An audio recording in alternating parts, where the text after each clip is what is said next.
This will be the last video for this manhwa, as the next chapters haven't been aired.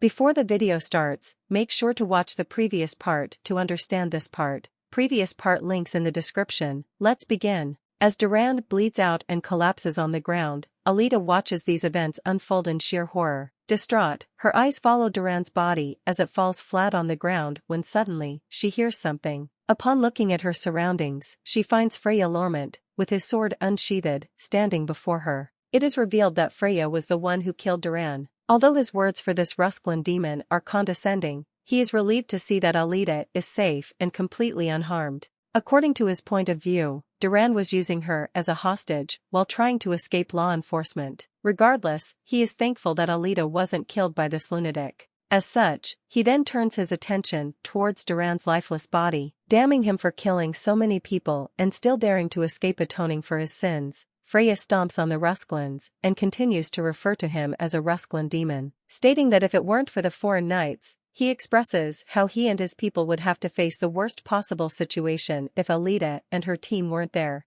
Therefore, he claims that his entire kingdom is greatly indebted to them and that he has no idea how to repay them. On the other hand, Alita claims that it was no problem whatsoever. Still clearly shell-shocked by the death of her friend, she has no choice other than to play along with this ruse Freya has self-created. She tells him that she is glad Freya showed up when he did, or otherwise, she might have let this Rusclan demon escape due to her lack of strength and exhaustion. After their brief interaction, Freya heads over to Sean and Xenon's side for killing the monster Durand summoned. He still cannot believe that these two defeated the monster from the other world, announcing the Barak, the mercenary king's disciples are truly amazing and awe-inspiring. In addition, he even confuses Xenon as one of Barak's disciples, much to Xenon's surprise and school. Hearing this, Shirhan realizes that this is because Xenon used the Overlord's aura in the fight. Freya once again thanks Shirhan, claiming that without him, there would have been a high number of casualties among his soldiers and the innocent people of the Rona. He wants to properly thank the other world's knights but cannot do so right now, revealing that he still has to deal with the aftermath of this beast as the size of its corpse is too big. However, this revelation catches Shirhan by surprise. Nonetheless, tells Freya to not worry about them, understanding his situation,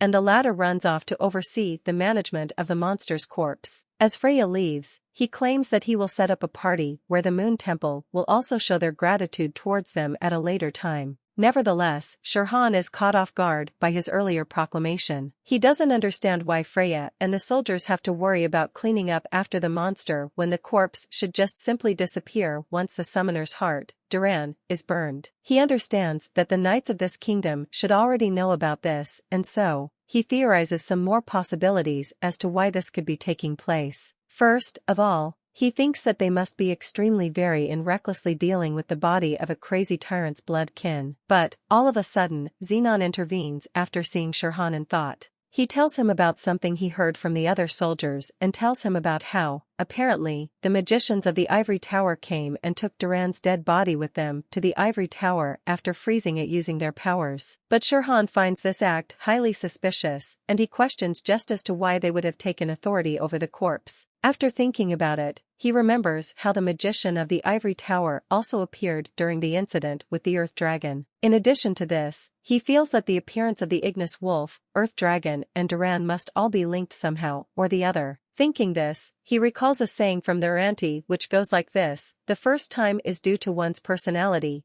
the second time is a coincidence, but the third is something that should be viewed as a suspicious act. Remembering this saying, he wonders if this incident relating to the other world really is a coincidence, claiming that he will look into it further after returning back. Anyway, they head back to the Bright's castle, where he is seen to be extremely distressed and distraught after learning that Durand was in fact Rusclan, feeling betrayed and shocked.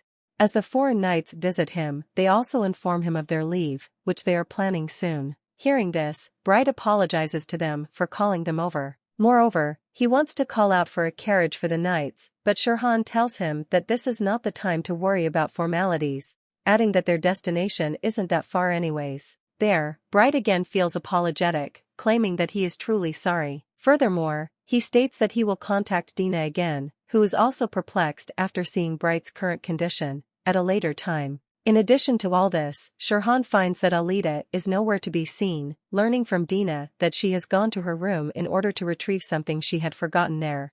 Meanwhile, after making up this story, Alita heads over to explore Duran's room. She reveals that during their small interaction before Duran's death, he told her about something he had hidden in his lodging, and she tries to locate and get her hands on it. Eventually, following his clues, she finds a cupboard and opens up the third drawer. But nothing seems to be out of the ordinary in this particular drawer. However, all of a sudden, she notices that this drawer is rather small compared to the others. This makes her realize that there must be a false base inside this drawer, and lo and behold, it is exactly as she thought. There, she sees a book hidden. Upon investigating this suspicious book further, she learns that it contains the collection of knowledge from the Rusklin family, a research book of skills that summons monsters from another world. Thinking of this as a cursed item, she immediately tries to throw it far away but stops after recalling her old friend, who trusted her enough to tell her about this book. Meanwhile, Brundell informs his superiors that they have finally obtained what they were looking for, a Rusklin with blood thick enough to open a summoning rift over 30 meters. Although they weren't able to capture him alive, his body was taken rather quickly, and as such, there is no problem with his heart. The higher-up tells him to send over the body to the Red Ivory Tower and compliments him for his contributions in this incident, telling him that he will obtain what his heart desires in exchange for his work. Furthermore, the superior explains what's truly terrifying about the Rusklin Royal Empire. According to him, it isn't their ability to manipulate dimensions. Rather, the scariest thing about their summoning skill is their complete control over the monsters they summon. Their blood contains a dimensional attribute, but Therona's magic doesn't work on creatures of the other world, and so it couldn't be applied to them. However, there exists a loophole: the Rusklin's otherworld summoning skill. After all this time, he has finally cracked the code he was searching for. He claims that by studying the Rusklin family's blood, he will be able to create magic which works on those who are from another world, and with this, he will finally be able to achieve his long-cherished desire. Also, a quick reminder as we are going through the recap: if you are new to the channel, around 52% of viewers are not already subscribed, and if that's you and you want to guarantee you're always up to date with all good content like this, so feel free to hit that subscribe button and join us on the road to 1 million subs. And if you enjoy the video, or if you found it interesting, let me know by dropping a like and comment on it as well, would be seriously appreciated. Let's continue. And so, after the crisis has been averted and the aftermath has been dealt with, a ball is held to honor the bravery of the foreign knights who saved the city of Verona by defeating the otherworld monster. There, Freya addresses the crowd and commends the knights for their valor on behalf of the ability of Crone Lissat and the people of Verona. At the ball, Shirhan's achievement in defeating the otherworld monster is the center of attention. The others present talk amongst themselves and make comments, talking about how Shirhan is the successor to be of Baraka, the mercenary king. In addition, despite his expert rank with the sword, despite his youth, he is considered someone coveted. But he already has a lord he is severing, Marquis Calteron. Upon realizing that he is serving that Calteron, the nobles, wanting to recruit the amazing him to their side, surround him instantaneously, thinking that they can persuade Sean to join them because they are way better than his current master.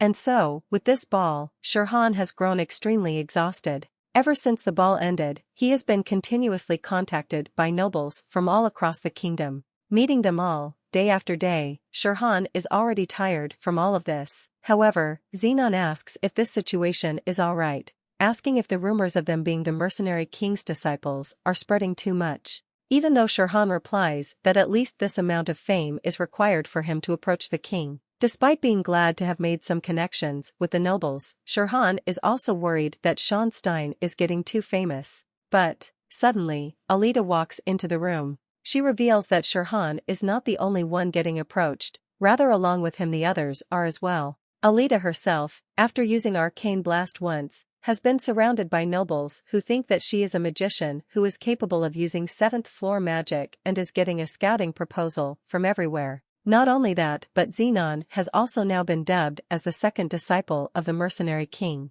But this actually does end up creating a problem. Unlike Shirhan and Alita, Xenon's real identity is known to the public, and it would seem rather unnatural for a knight of the Rilstein kingdom to be serving as a disciple of the mercenary king. Consequently, Shirhan comes up with an idea and finds a solution to this problem. He creates a ridiculous backstory for Xenon, announcing that from now on he is Xenon Stride's twin brother instead. Obviously, this story doesn't go over well with the others. As such, Xenon makes up his own story. He claims that he always wanted to learn the Overlord Aura, as it was the sword aura belonging to the savior from the other world, and on one of his missions, he met with Sean, who taught him this skill. However, this resulted in Xenon being kicked out of the Railstein Kingdom and him being unable to return back. They also come up with a backstory for Alita before getting on the main topic, the disappearance of the real Karen Ignatius. But the trio have not been able to get any info on her, despite meeting nobles day in and out for the past half-month. Moreover, the nobles also do not believe this Karen to be faked whatsoever. The lack of suspicion is due to the sacred ceremony held every year by the Ignatius religion, known as Silver Moon Praise. As per the stories Shirhan heard from the nobles, no one can fake the tremendous power displayed at this ceremony. This makes Xenon and Alita doubt Karen is being replaced by someone. Xenon thinks that maybe the real Karen is dead and the fake one is taking her place, possessing the same divine power she has. But Alita questions why would a person with such immense power, on par with the heroes, hide their real identity rather than rising their own name. But Shirhan chimes in to answer her. He explains that Karen's true value isn't her divine power, rather it is the fact that she possesses the power of both Prin and Freya. With this, the trio are back to square one. Nonetheless, Shirhan has a theory, maybe the real Karen is kidnapped but alive and well. According to his theory, the real Karen is in good health and only appears to take part in the ritual, whereas the other fake Karen acts as a secret agent on normal, routine days. But this ends up in the Knights being in the same place they started from, with no idea or clue of Karen's location. But Alita questions why a person with such immense power, being on par with heroes, hide their real identity rather than rising their own name. But Shirhan chimes in to answer her. He explains that Karen's true value isn't her divine power, rather it is the fact that she possesses the power of both Prin and Freya. Consequently, with no other choice, and at the peak of his limit, Shirhan announces that they might have to resort to some extreme measures if this continues. He suggests that they go and kidnap a high-ranking religious leader from Ignatius who might know what happens. He wants to capture and interrogate him, but Alita shows her concerns about this plan. She thinks that kidnapping someone is going too far, but he claims that everything will be okay because he will only use confession magic, making sure to not harm anyone. He even states that there is a surefire method in which he can use this spell even on someone like a priest. Hearing this, Xenon is confused. He asks if confession magic will really work with torture, expressing how he heard that this form of magic is rather ineffective no matter how amazing as a magician you are. But Shirhan claims that it is alright. However, there is one flaw. This magic works only once or twice on a person, and so, the trio have to make sure the person in question indeed knows Karen's secret. There, Alita points out that there is at least one person who fits this description, the fake Karen herself. This shocks the rest of the team, making Shirhan think how devastating Alita really is despite acting all hesitant in the first place. Xenon points out that they might be able to sneak into a noble's house, but sneaking into the palace of a country's ruler is impossible, even for them. But Shirhan refutes this, stating that he can, since he already learned how to steal stuff. He claims that using shadow presence, it would prove to be an easy task and they will also not get tracked down unless they get caught. He expresses how Lavina would probably get blamed if he used this skill, but who really cares about her? And so, thinking this might be worth a shot, the trio decide to try this plan, dubbing the name for this operation to be the plan to kidnap the fake Karen. Subscribe to watch more videos like these, turn on notifications, and leave a like and comment to help the channel out. Thank you for watching and see you in the next part.